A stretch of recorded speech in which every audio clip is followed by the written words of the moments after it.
Hello， 大家好，今天是12月22号，美股周复盘行情视频，我是阿哲，我们又再次见面啦。美股市场迎接反弹时刻，英伟达上涨3%，是王者归来吗？比特币失守10万美元 ，MSTR 被大量看空，但阿哲觉得比特币的调整即将结束，行情将再次来临。我们看到今天的图版。在正式开始今天内容前，阿哲想说声抱歉，因为冬至的缘故，周末的时间主要在陪家人度过，所以频道的直播和视频都有所耽误，希望朋友们能够见谅。我们看到今天的视频目录，现在我们来到市场观察纳斯达克指数122期，阿哲呢依旧会通过3个部分来讲解本期的周复盘行情视频。第一部分，我们照旧讲一下纳斯达克指数的右侧趋势分析和空间技术点位的分析。第二部分会讲解英伟达和特斯拉的专题，我们通过多个角度来技术层面上去解析当前的英伟达和特斯拉。第三部分会讲一下博通、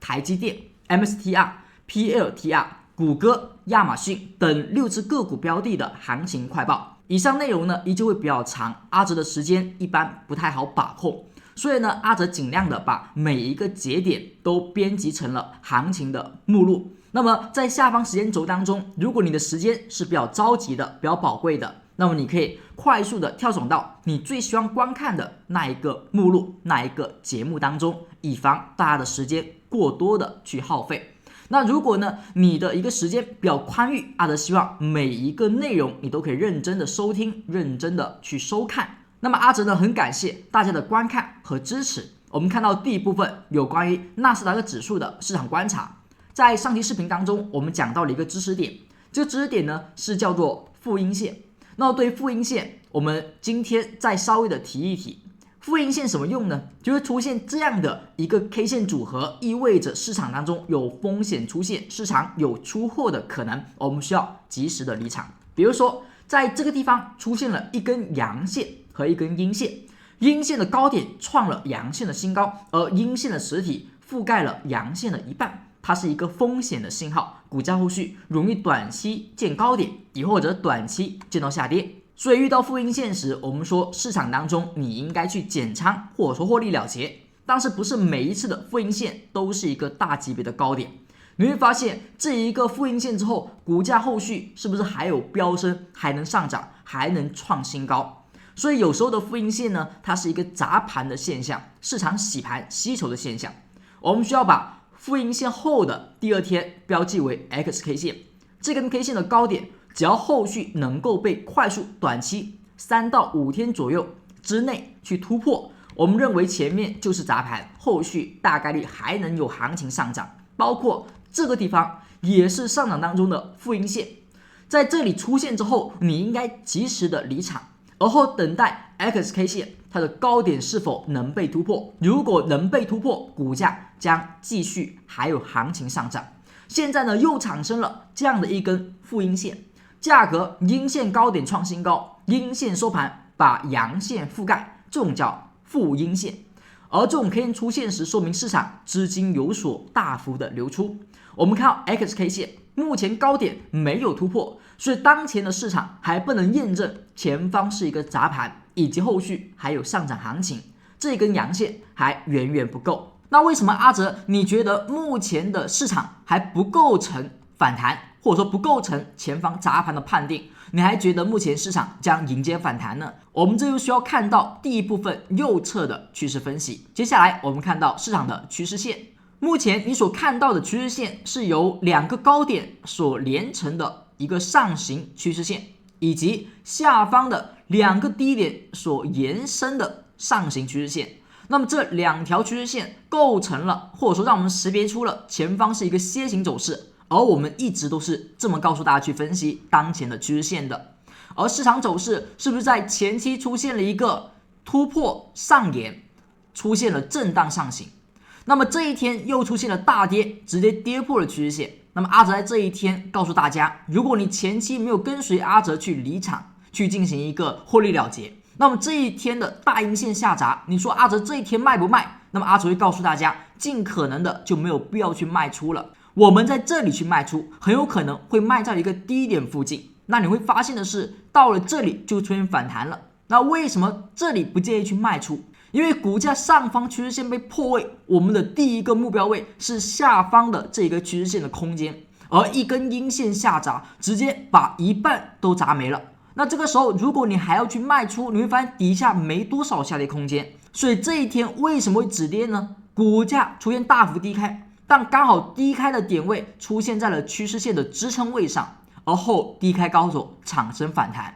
所以为什么阿哲觉得目前有反弹的可能产生，或者说目前的美股迎接反弹时刻，就是因为这根趋势线被验证有效，大幅的低开，空方的宣泄并不能够去跌破这一个下方趋势线的支撑，所以这里有一个反弹的支撑的产生，有一个反弹的需要。那么对于本轮的反弹，阿哲有一些自己的看法，想为大家去分享，希望对你呢能够有些帮助。从前面的高点下砸，这样的一根大阴线，基本把前面的上涨空间砸去了大半。那这种情况下，很多人稍微晚一些买进的，可能都不只说有没有盈利的问题，而是直接就亏损离场。所以这种时候，你说它不是一个出货，可能性不大。它这种下跌的力度，有很多资金出货的可能性是有的。那你说前方离场的资金大机构，它会在2-3天之后立马的就再次的进场吗？特别是在年底的这个关头，所以阿德觉得可能性是不大的。虽然说底下有支撑，这里有很大机会能够反弹，但是力度上阿德觉得大概率是不算很大的，很难再出现之前的单边走势了。所以对于本周圣诞节的行情，阿哲认为更大可能是在支撑点位上的震荡，有一个机会就是出现阴阳交错的排列，可能是一阴一阳一阴一阳的组合，构成了本周的圣诞节行情，这是一个大概率的事件。你说本周圣诞还能出现单边上涨或单边下跌吗？可能性是不大的。那么我们就知道了，对于本次的反弹行情，阿哲的看法是，你应该认为这是一个弱势的反弹，而哪怕你要去参与本次的反弹行情，更大可能我们是以一个清仓的角度、试错的角度去把握。而如果你说阿哲，我之前赚的够多了，也及时卖出了，这个时候要不要去买进呢？看你的风格。如果在年底这个关头，你更希望求稳的话，保住本年度的一些盈利，那么在这里你说我观望，先看一看，等它有效的突破了负阴线 X 的高点之后，再去参与也是 OK 的。甚至呢，如果你更保守一点，你可以说阿哲这个区间就是一个宽泛的、一个较宽的扩散行情罢了。我等它后续真的去突破了，或者说再次跌漏了，找更低的低点去买进，那么我会更加安心。那么以此呢，在圣诞节我们就安心过节，就不用参与行情了。以上呢是阿哲对目前市场的趋势面、技术面的一个看法和对下周行情的一个展望，希望呢能够对你有所帮助。那么这里我们再加一个防盗锁，或者说再加一个保险线，这根趋势线我们稍微做一个延伸，选点上稍微做一个改变。之前这2个点稍微有点远了，行情走到这里已经有所失效，所以这个时候我们可以再连接一根新的2个低点。好，目前你所看到这根趋势线在本次下跌当中产生了支撑，而并没有被有效的跌破。那我们可以以此来去判定一下，这一轮行情的反弹如果相对还不错的话，它应该在这根趋势上展开我们认为的阴阳交错左右的一些震荡上行行情。而假如这一波反弹它甚至是不尽人意，我们就要发现的是它可能会跌破这根线，在这一个区间下运行，对这前方的这一个上涨的趋势线产生了有效的跌破，那么这个地方它的反弹就很有可能后续还将再次的跌破下方的支撑。以上是阿哲对于日线纳斯达克指数右侧的趋势分析。老同学听到这，阿哲再次提醒，如果你是老同学，那么不要忘记每期视频记得点赞支持阿哲的视频创作。如果是新同学，那么也千万要切记，如果阿哲的视频对你是有帮助的，你一定要记得在观看视频时点击下方的订阅按钮，订阅之后以后你就可以很轻松的找到阿哲的视频、阿哲的直播。那如果你想要阿哲能够通知到你，你也可以在订阅之后点击下方的小铃铛，那么以后阿哲每次发视频每次开直播，你都可以在公开频道中接收到阿哲的通知。感谢老同学的点赞以及新同学的订阅，谢谢大家的支持。我们看到接下来的部分，阿哲呢要讲一下空间技术的分析。对于空间技术，目前的市场右侧上没有产生比较强势的反转或者说反弹的意愿。那么在空间上，我们对于本次的周五的阳线应该怎么去看待？它的上涨属于强势的动能吗？所谓的空间技术是阿哲呢日常在美股盘前都会发布的一个盘前解析。只要你是订阅观众，那么至少你可以接收到阿哲半个月的一个信息的服务。如果你相对是比较爱学习的、比较认真的，那么这个服务呢会有一个相对应的延续。所以每一位学员根据学习情况的不同，那么这一条盘前信息的服务呢会有所时长的变化。但是只要你是订阅观众，那么就一定至少会有半个月以上的一个服务时间。我们看到这条信息当中的一些内容，除了最为基础的阿哲的一些行情观点之外，下方呢也会有每次我们可能会有不同的标的以及指数方面的点位的分析。比如说纳指的分析是每次呢都会有的，是一个阿哲所测算的日内的支撑和压力。那么这一个支撑压力点有什么用呢？就是当市场当中如果有一个日内的压力和日内的支撑，阿哲认为这是一个股价的正常波动范围，高点低点理应出现的区间。今天的市场只要是正常的，它就应该在这里面去波动。而假如今天的纳指收盘突破了预测的日内高点，说明多方很强势，它就会在底下出现绿灯。而假如收盘跌破阿哲所写到的支撑低点，那么市场空头很强势，则会出现红灯。这一项技术阿哲每天盘前去发布，基本上从10月的1号10月的初我们就一直更新到现在。只要你是老同学，应该每一次都有看见。那么阿哲呢简单做一个标记，在目前右侧的图表当中，底下 K 线有绿灯的就是当天突破阿哲预测高点，底下有红灯的基本就是跌破了阿哲预测的日内低点。所以你会发现一个比较简单的规律，就是市场出现绿灯时，一般意味后续会有上涨，大概率呢多头强势能够延续。那么是不是这个绿灯之后股价就出现了连续性的一个上涨？而如果出现红灯呢，说明空头变得很强势，那么空头强势后续就容易出现继续的下跌，而直到呢再次转绿灯为止。在上涨行情当中关注红灯转绿灯，在下跌的走势当中关注绿灯转红灯，这是一个顺势而为的手法。在上一波行情当中，我们有2次比较不错的交易点位，是不是股价回调而后红灯转绿灯，价格后续出现上涨？在上涨途中出现红灯为止盈的信号，是不是这一波行情就是从低点到上涨当中的止盈？那么这里又是一个红灯转绿灯，再次的买进，而后到这一个红点我们说去止盈。所以前方的行情根据红绿灯，根据阿哲的盘前提醒，这2波行情是绝对没有问题的。而到后续呢开始走势变化，比如说你会发现这一个绿灯后立马有红灯了，也就是说这一笔买进之后第2天就亏钱了，包括这里这一笔买进之后第2天就亏钱了。我们说在买入之后就快速亏钱，这种动作如果频繁的出现，像这里连续出现了2次，我们认为多头的强势开始有所转变。前方的多头强基本都是赚钱的，因为多头强势之后第2天都有溢价。而像这里开始多头强势后第2天是下跌的，多头强势后第2天是下跌的，这都是2笔亏钱的买卖，从前面的赚钱到后面的亏钱。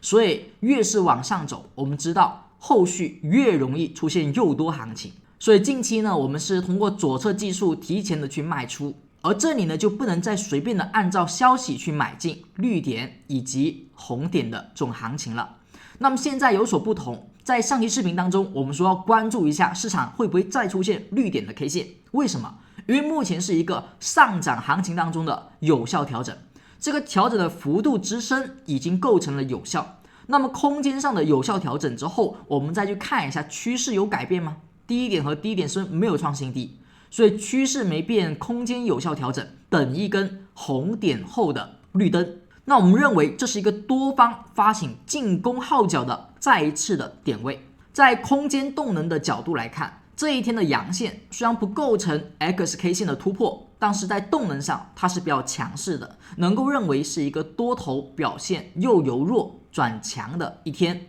那么这一天我们作为一个交易买点，多方进场。那么按照趋势的分析，这里是一个稍微小仓位清仓的买入点位。而在这一天是绿点买进，那么绿灯买进，我们后续要等待的是连续的绿灯的出现，或者说行情的顺势上移。那么要小心的是，绿灯之后立马出现红灯的行情。那什么时候跌破会产生红灯呢？大家可以关注一下，阿哲在周一的盘前，一般是美股盘前，阿哲这边香港时间往往会在下午的5点到6点左右去发布。那么按照阿哲目前的时间呢，应该会在明天下午5、6点左右去发布这一个最新的盘前点位的测算。那么只要是今天刚订阅阿哲的观众，你呢就可以有机会看到这条信息。那一个最新的日内预测低点，只要不被跌破，那么周一呢就不会有红灯，那么周一呢就依旧顺势延续反弹。那只要在本次反弹当中红灯不出现，我们认为反弹会延续，不管它是弱势反弹还是强势反弹，都可以如此去观察。每天所盘前发布的低点点位，只要本次的纳指反弹不去跌破，不出现红灯，我们认为它会一直延续多方强势的上涨。那么对于本期视频刚刚订阅阿哲的同学，阿哲这边提醒一下如何去领取到这条信息。首先第一点，你一定得要是订阅了阿哲的同学。第二点，你要看到下方视频底下的评论区，在评论区当中，阿哲有一条置顶的评论，在置顶的评论当中有助教老师、助理老师的 Telegram 联系方式，你点开之后就可以找到助教老师，跟助教老师询问一下怎么领取到这个每天盘前日内的预测点位了。那么这里呢，给各位新订阅的同学一个口令，你找到助教老师之后，发送一个口令叫做盘前，那么他就知道你是想要收到阿哲的盘前短信、盘前信息，那么他就知道要给你提供什么样的服务了。同时这里要注意的是，我们的订阅观众不只可以有盘前的解析、点位的预测，阿哲还有提供粉丝群组的知识答疑交流，以及呢每周不同的不重样的直播课程、进阶知识、内部直播。那么像粉丝群组，它是专门阿哲为爱学习的，并且是经常有疑问的同学去进行设定的。如果你说阿哲，我只想要有你一个盘前的解析、点位的测算，那么你呢可能就没有太多必要进入到粉丝群组当中。那如果你是爱学习的，每天会有比较多的技术面的疑问，听了阿哲的视频、阿哲的课程之后，你说阿哲我还有很多不懂的，那么你就可以进入到粉丝群组当中，那么去进行知识的答疑和解惑。而对于粉丝群组，阿哲有一点点要求，你除了是基础的要是订阅粉丝观众之外，你同样还得要至少完成一次阿哲在内部课程上布置的作业，因为只有这样子，阿哲才认为这个群组对你是有帮助的，以及你确实是爱学习，有这个资格申请加入到粉丝群组的。那么每一期的内部课程当中，阿哲都会布置一下这个作业，那么这一份作业你只要完成过一次，至少有听过一次阿哲讲的课程，那么你就有机会能够向助教申请加入到粉丝群组。那么像本周是圣诞节，那么阿哲呢也专门为大家准备了一份圣诞节可以去学习的一个内容。阿哲会和 Jacky 老师一起为大家去授课抄底专家的系列课程，从23号到27号这个圣诞周、圣诞节这一周，我们会讲到这5节课程。5节课程教大家怎么去找到本次市场的低点。抄底专家系列课本期是第4期，希望对大家呢能够和往期一样有所比较大的收获。而内部课程的每期的直播都会在香港时间早上10点为大家去进行授课。那具体的参与方式可以在 Telegram 当中找到助教，而后询问助教怎么去参加，他会发送专有的一个听课链接给到大家去参与本次的抄底专家系列课程。接下来我们看到本期视频的第2部分，关于英伟达、特斯拉的专题解析。对于这2只热门个股，阿哲的许多同学都有关注到这2方面，所以阿哲呢会详细讲一讲。而第1部分我们讲的是纳斯达克指数的环境分析。对于这个分析，我们目前的观点是它为一个弱势反弹的概率会比较大，圣诞节以震荡的走势来完成本周的行情是可能性较大的一个事件，而且有机会呢出现一个阴阳交错的走势。至于单边走势，在本周可能性是不大的。那么以此呢，我们知道，哪怕本周你要去做多，你要去看多，也应该是小仓位试错的去判断。那么在指数方面可能会走弱势反弹的可能下，我们去看一下市场当中的一些个股的机会。因为个股呢是有机会走出强势于当前行情的，那么那种个股是否能够加大仓位来去博弈呢？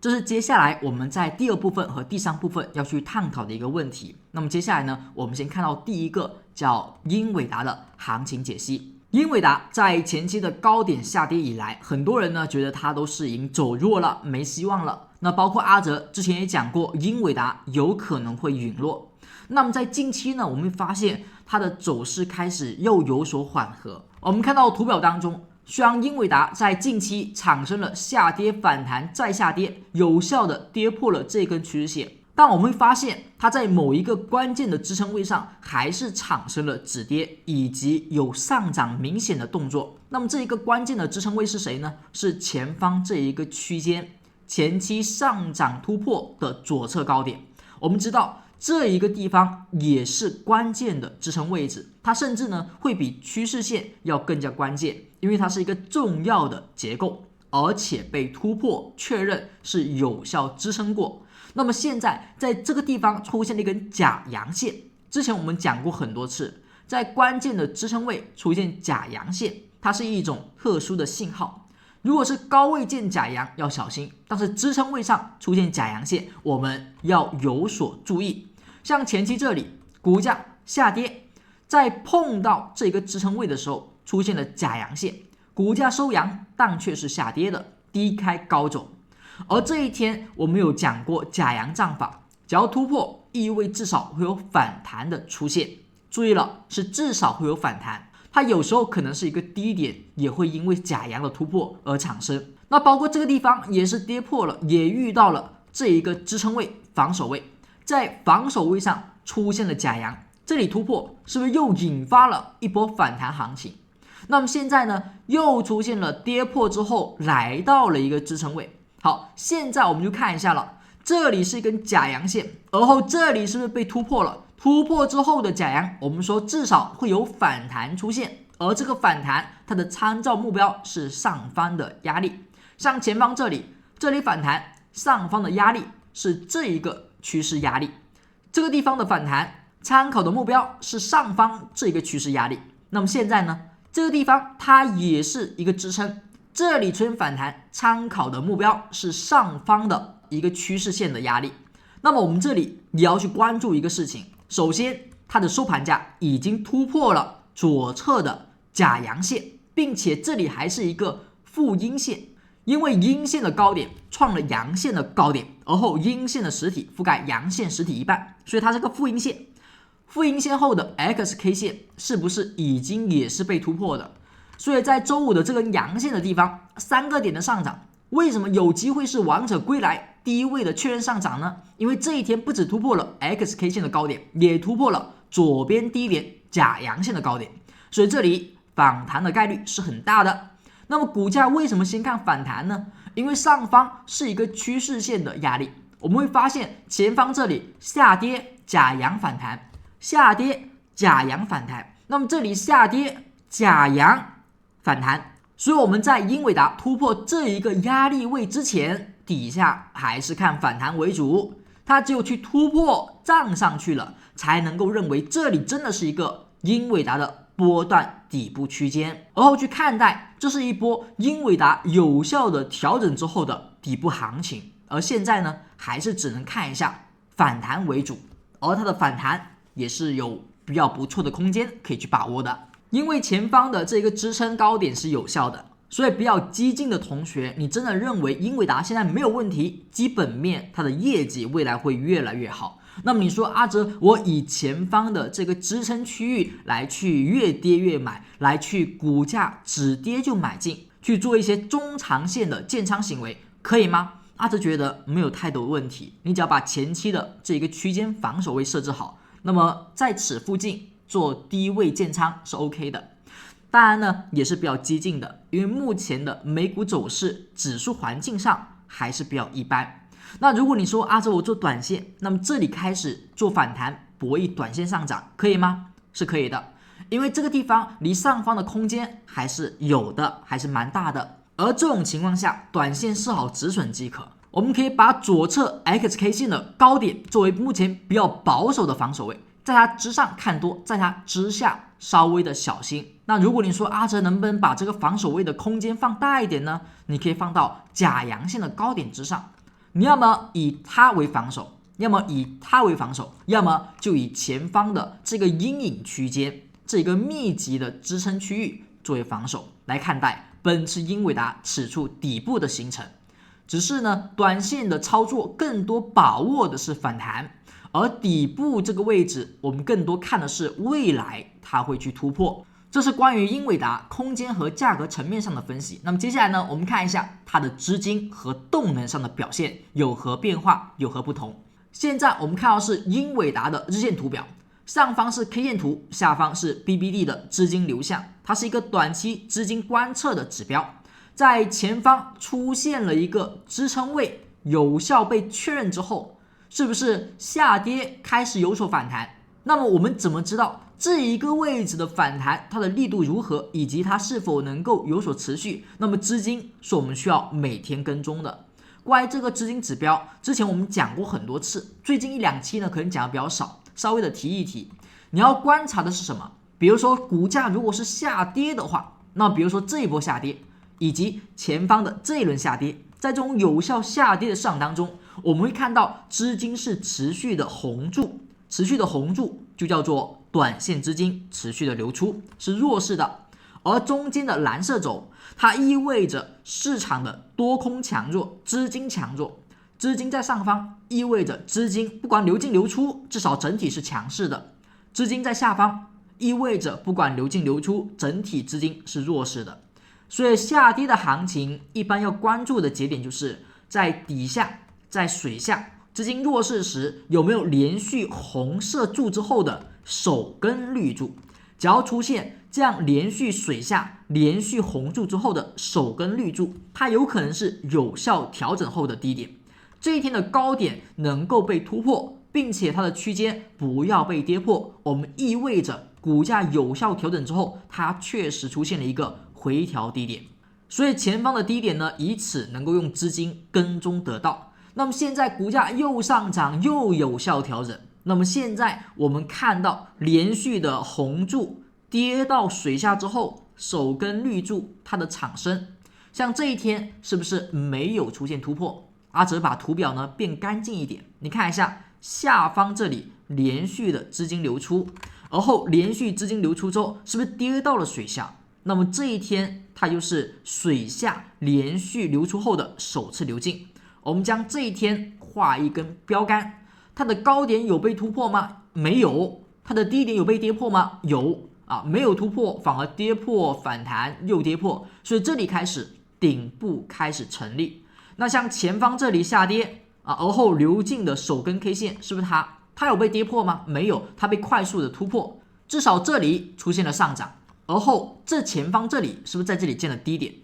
好，那么股价呢又出现了下跌，从 152.88 跌到目前的走势，我们看到资金有连续的流出，有跌入到水下。那么首根流进的这个绿柱是谁？是它。那么它的高点会不会被突破？它的低点会不会被跌破？这是从资金层面上我们要去关注英伟达本次有效调整到这里，会不会真的见到一个低点？能不能够构成波段性的启动？它会不会是一个大底？这是我们现在要关心的，就是这一根 K 线，它的低点只要不被跌破，结合前方这一个区间的支撑位置，那么这里将是英伟达本次调整的中底大底。而它如果能够去突破，那么我们认为这是一个比较不错的波段的买点。只要后续这个区间不跌破，我们就可以一直看涨英伟达。所以走到这里是英伟达重要的支撑区间，走到这里你如果再看空英伟达，就很容易会受到伤害。所以走到这，英伟达我们认为王者归来将会在后续越来越有可能，所以英伟达可以关注一下它后续的多方启动。那么现在呢，我们也看到红绿灯的一个指标，而这个指标的设计呢，基本都是根据阿哲对于纳斯达克指数的预测高低点而来。那么同样的方式，阿哲呢也将每一天英伟达的高低点测算呢放到了图表当中。那你会看到，只要市场当中出现了 K 线下的红点，意味着当天空方强势出现了对于日内低点的有效跌破。那如果出现的是一个绿灯呢，就说明股价在上涨的时候收盘突破了预测的日内压力，多方是强势的。所以在空方强的时候呢，要小心风险的延续产生；在多方强的时候呢，要去关心一下它会不会产生连续的上涨。所以在大部分情况下，我们通过绿灯买进，红灯卖出，至少能够不赚不赔，或者说小亏出场。而如果让你把握到一轮行情的连续性多方启动，那么将是一波比较不错的利润。像近期呢，在连续的红灯之后产生了绿灯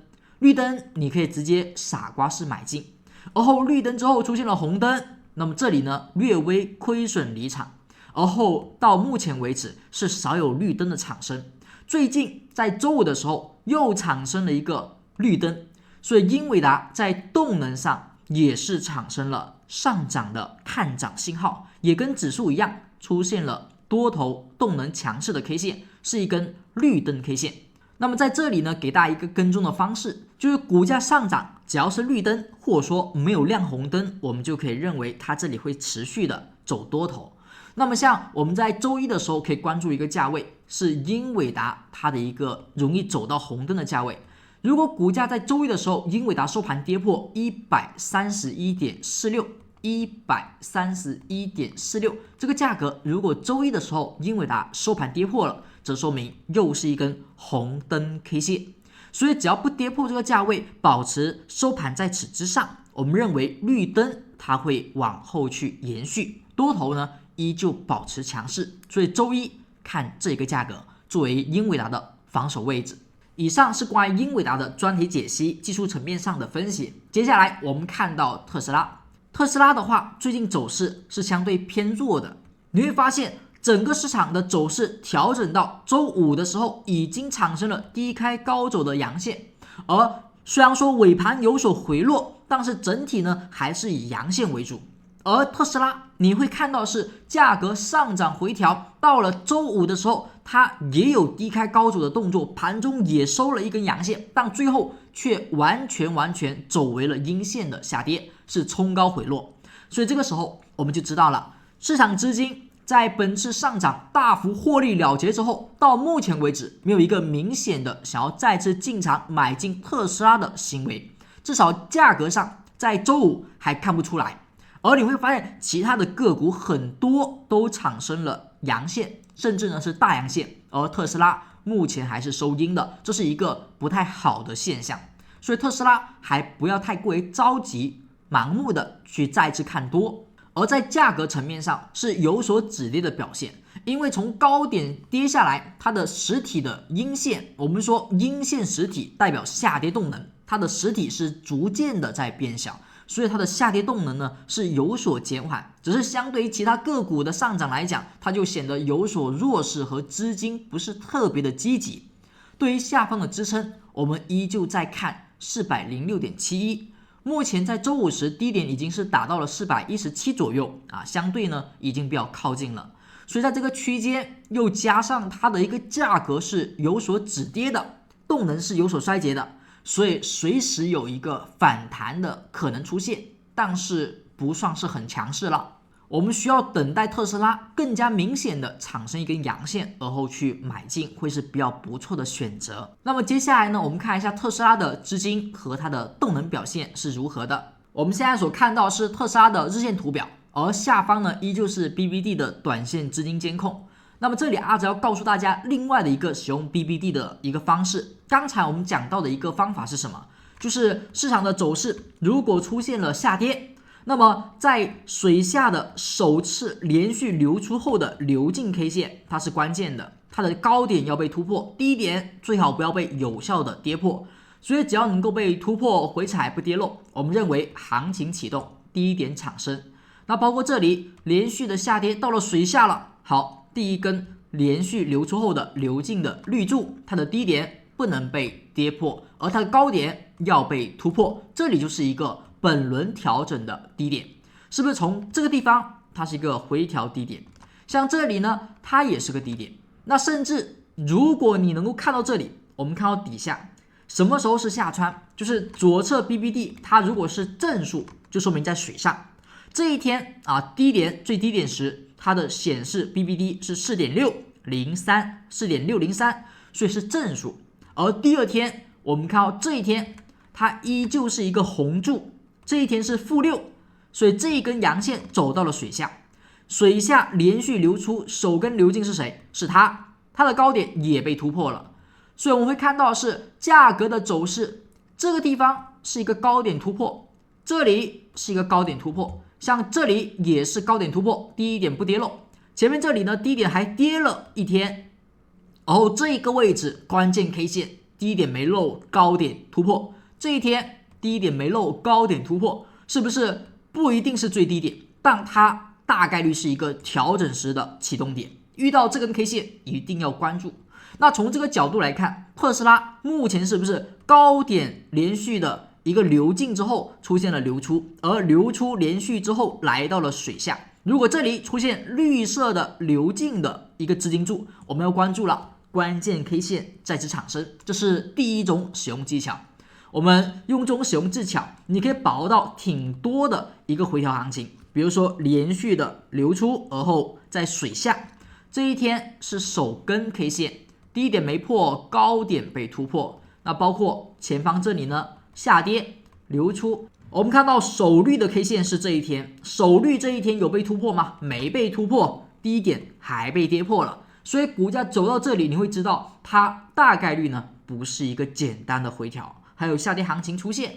那么这是一种使用方法，我们还要再看到另外一个关键点，这个使用技巧呢一般用在上涨回调当中，价格出现了由上至下下穿了强弱轴，那我们认为这一个蓝色轴强弱轴被下穿的那一天为变盘点，容易是趋势强弱的界定，它很多时候呢也会成为变盘的低点。那比如我们来找一个案例，像这里特斯拉182上涨后回调，回调时这一天是吧？这一天是下穿，你会发现这一天刚好是一个最低点，所以下穿这一天容易构成正常回调资金洗盘时的低点。而后我们再往后看，比如说股价前面这里也是上涨吧，回落好，下穿是哪一天？我们看一下具体的一个数值，由正转负的那一天，比如说像这一天它是一个-2，昨天肯定是正的吧，好，这一天是-2，那它会是低点吗？不清楚，但是它的低点被跌破了，所以这里呢变盘低点的可能性就不高了，它也没突破，所以价格走势就容易是风险。那像这一天是吧，它也是一个关键 K 线，也没突破，也被跌破，所以风险就是一次一次的关键 K 线跌破中产生。那像这一个地方股价是不是也下穿了下穿之后会是低点吗？没有出现有效止跌，还继续跌破，所以呢依旧延续下跌。那么像这一天它是不是股价的回调低点，而它这一天还是正数是 4.6， 那么第二天就出现了-6，是吧？负的 6.948， 好，这一天是回调当中首次下穿，那这一天会不会是低点呢？不清楚，但是高点被突破，低点没跌破，所以这里是一个机会。那像前方这一天它是不是负的14，而它这里低点略微的被跌破了，又马上站回来了，高点后续能被突破，所以也是关键 K 线未跌破而反而突破。那现在我们看到这个地方，特斯拉24年12月20号，它股价由高点下冲，出现了连续3天流出，那么3天流出到了周五的时候，这一天是负的 151.553， 所以这一天特斯拉构成了低点变盘的前置条件，它首次下穿了资金强弱轴。那么这一天会不会跟前方一样呢？会不会也是一个变盘低点呢？你又看一下会不会有收盘价跌破它，如果跌破它比较麻烦，这里后续还要延续下跌。那么如果这里是一个普通的回调，那么走到这一天低点就应该构成了，它应该是正常回调的变盘低点。股价如果能够把它高点突破就更好了。那价格比较激进的买点是这里出现一根阳线，我们作为买点，这是比较激进的。比较求稳的可以收盘价突破，而后认为此处为买点产生，也是比较安稳的一种买点。那么现在我们看到特斯拉的动能 K 线，股价在前期上涨的时候出现了绿灯这里呢有一个红灯，如果是绿灯买进，那么红灯应该卖出。那么像前面这里又是绿灯，那么绿灯买进，红灯卖出，那么这一天应该卖出。也就是说用红绿灯我们趋势的角度，动能多空层面博弈的角度，从这一天买进，那么这一天你应该卖出，整体呢有一定的大幅的获利空间，这是没有太多问题的。那么这一天卖出之后，当前有绿灯出现吗？还是没有绿灯出现。那么这一个绿灯它没有出现，就尽可能的在动能方面我们是不考虑去买进的，除非到了这里在本周能出现绿灯 K 线。所以通过多空动能，你可以发现特斯拉目前确实不太受资金的欢迎，或者说短线上不是很特别的热烈的一个情绪了。那么这种时候我们需要关注多空动能的变化。当前的指数有绿灯，英伟达以及一些个股也有绿灯，那么像特斯拉没绿灯，就说明多方的能量主要集中在其他的个股。所以特斯拉呢，哪怕指数真的止跌反弹，它的力度应该也不会太强。那么这里如果你还持有特斯拉，或者说你对特斯拉呢还是比较的有所信仰，那么这个时候阿哲给大家去讲一下周一的时候，周一股价突破哪个点，收盘过了哪个点，它会是绿灯呢？这一个价位你可以记住了，这个价位是 434.07。 那么关于这个价位，阿哲呢会在本周一就去更新在我们 Telegram 的盘前信息当中。那如果你是今天订阅阿哲并且找到了助教老师，那么应该在本周还是可以看到这一个盘前的关于特斯拉的点位预测。这个价格是周一的，周一收盘突破 434.07， 说明它这里是一根绿灯 K 线，股价虽然比较晚出现，但是依旧能作为买点，是一个绿灯买点。现在呢还没有，所以要等待多空动能的表现。以上是关于英伟达、特斯拉各纬度技术层面上的分析。那么接下来呢，我们会讲一下以下6只个股的解析：博通、台积电、MSTR、PLTR、谷歌和亚马逊。那么这6只个股呢就不会进行过多的赘述，我们以一个行情快报的方式去跟踪一下最新的技术面的表现。我们先看到博通 AVGO， 从前期这里是红点之后，股价一路下跌，下跌时没有绿点就不要买进，直到出现了一个绿点，我们傻瓜式的可以去买进。如果呢你说阿哲我想要更加明确的买点，那一般呢会等待连续的上涨，或者说绿灯确定多头连续强势之后，确实多头不是简单的反弹之后，等待由红灯变绿灯的强势买点。因为在强势行情当中出现的红灯快速转绿灯，我们认为这一天将是一个砸盘，第二天的绿灯为真正的启动买点。这个买点呢，在英伟达以及在指数上也在前期出现。好，这一点出现了，第一点没破，那么认为前方的砸盘依旧这里只是洗盘，所以后续是不是强势的上涨，结合一些消息面上的影响，那么这个地方的博通在最后一根阳线时出现了一根绿灯。那么绿灯虽然是看涨的，但是不是每时每刻都一定会上涨，因为绿灯只是说明多头强势。那么当天多头强势，它有可能是见高点的多头，这是有可能的，因为物极必反，在连续上涨中的高点，它往往会以绿灯的方式去出现，而绿灯后第二天是一个红灯。我们讲过了，在有所利润的产生时，绿灯后的红灯为止盈点。那你说第一天的红灯我略微止盈，那第二天又是红灯呢，你就尽可能的要把之前的收益收入囊中了。你说后面会是高点吗？不一定，但是这里至少没有红灯，没有绿灯，所以现在还不能确定。你说阿哲，那接下来哪一天有绿灯，哪一天又会继续红灯呢？我们要关注它的具体点位。那么这里呢，阿哲给大家一个周一的时候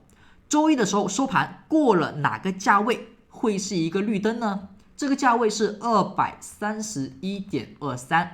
也就是说从红灯开始，目前都是一个空方的领地，空方强势，只有在周一收盘能够超过231.23时，博通才会出现绿灯，这个时候博通才会结束本次的调整，我们认为多方再次走强。而现在红灯保持，那么这里去买进呢，相对就特别的激进一些了。因为在指数出现绿灯，英伟达也有绿灯，在很多个股可能有绿灯的情况下，它和特斯拉是没有绿灯的。那这个时候呢，我们认为至少从价格层面的动能上看，它略微在资金层面上没有太过像之前一样受欢迎，所以这里要稍微小心一点。而从下方的资金层面来看，你会发现连续的资金流出，目前呢没有到水下，所以呢是比较强势的。那么水上的资金连续流出之后的首率也可以关注，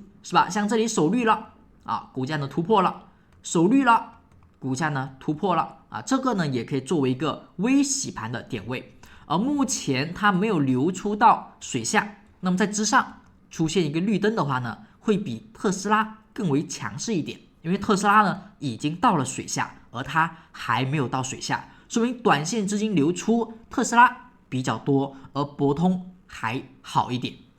我们现在看到台积电股价呢在前期的低点的位置出现了一个绿灯，而后连续上涨。那我们说过，在强势上涨当中，你要关注红灯转绿灯的表现。不过这一天呢，转了绿灯之后，股价只是略微的上冲，给到的利润呢并不多，而后又在这一天出现了红灯，所以价格呢目前走了一个相对震荡的走势。那么在这种行情之下，我们要关注下一个绿灯的产生，去博弈它有可能的机会的到来。这一次的绿灯没有给到太多利润，那么下一次的绿灯能不能给到机会呢？就是我们去关注的。好，现在我们来看到台积电，那这一天呢有没有绿灯呢？它目前好像没有的样子哦，但是底下有一个绿色的三角，那这一天是有还是没有？其实这一天的收盘价是达到了绿灯的条件。现在呢，我们看到图表当中有一些线条出现，那么这是呢每天所预测的日内高点和低点。那你会发现这一天市场当中预测的日内高点在这里，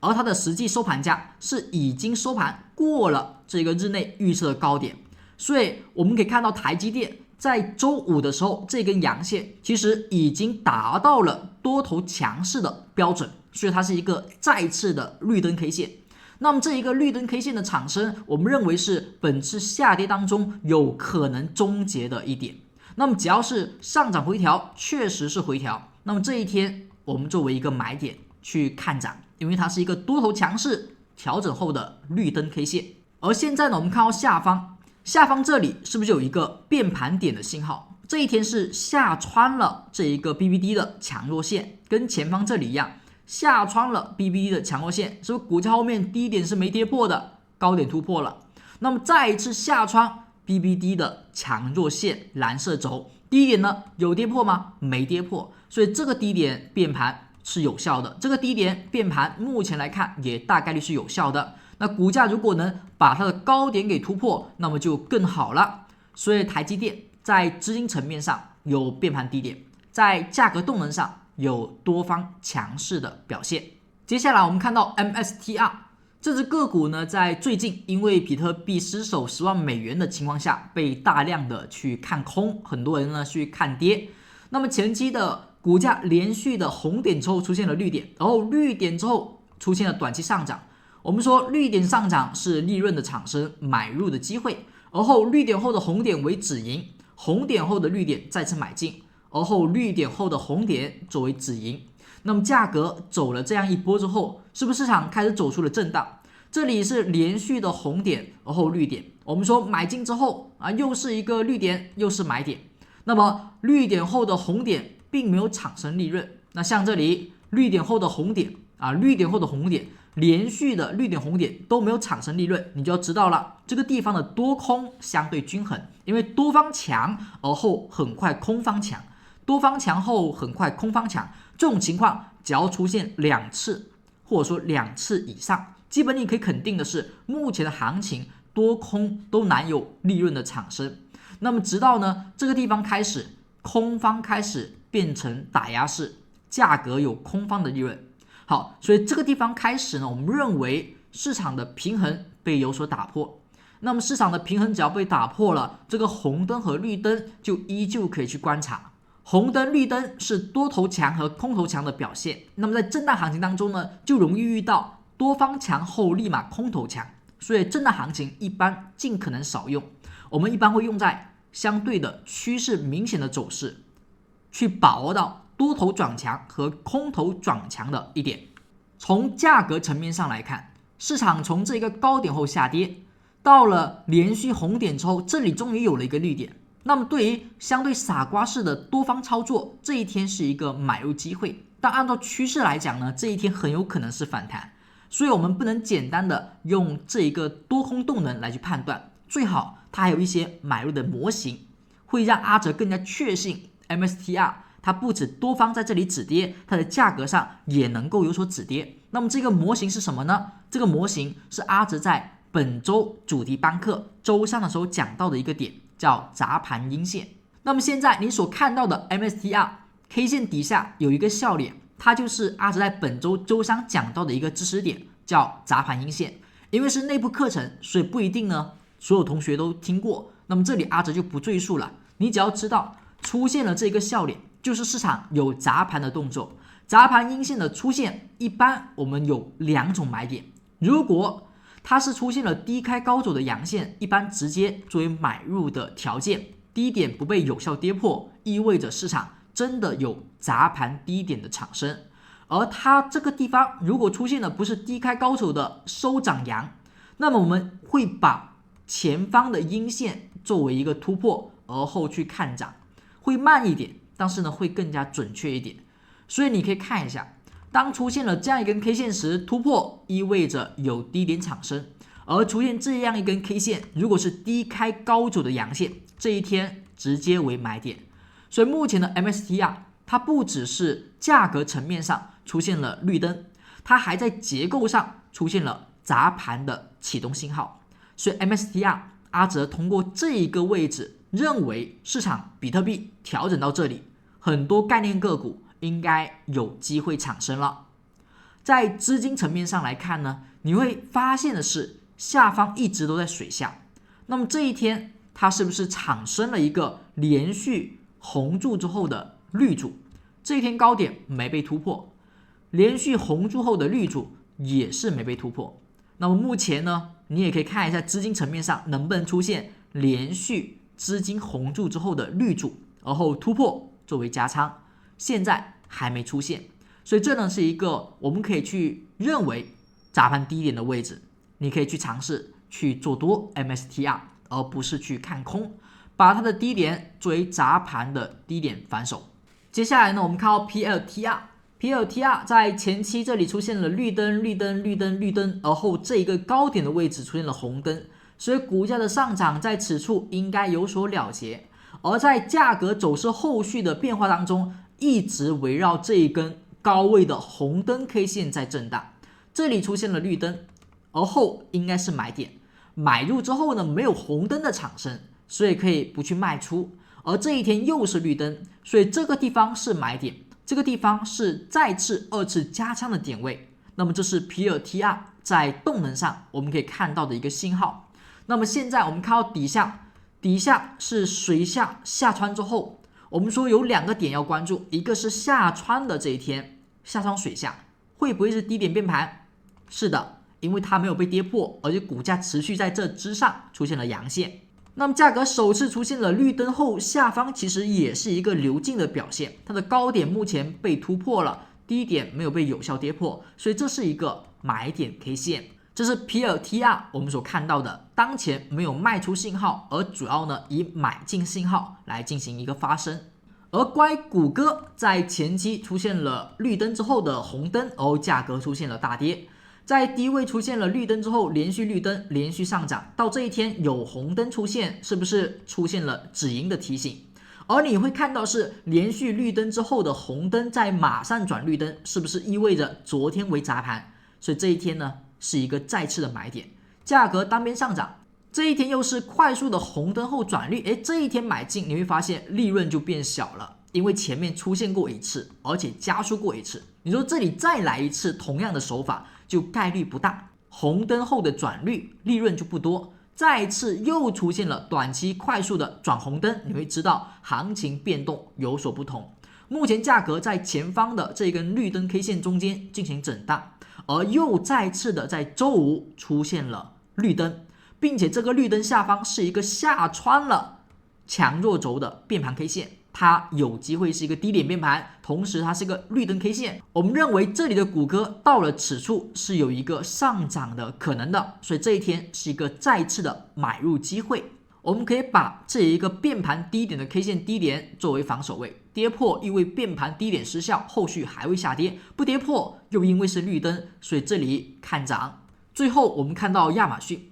的话，下方的资金 K 线是不是这一天刚好呢？上方是红灯，下方呢是变盘低点，它的低点有被跌破吗？没有被跌破，前方的绿灯一路绿灯，直到这一天出现首根的红灯，一出现就是低点变盘，所以亚马逊呢是比较强势的。这一天出现之后，目前没有绿灯，同时也没有突破变盘的高点，底下资金也没有转为绿色。那为什么在周五的时候一根相对不错的阳线，但是却没有绿灯产生？因为我们认为这一天收盘价 224.92， 它呢其实当天要去突破的日内压力是 226.275， 但是它没有突破，还差2块钱，所以它没有绿灯出现。那么在周一的时候，它的收盘价要突破谁？它的收盘价要突破 229.305 的时候，才能够去构成我们所说的绿灯。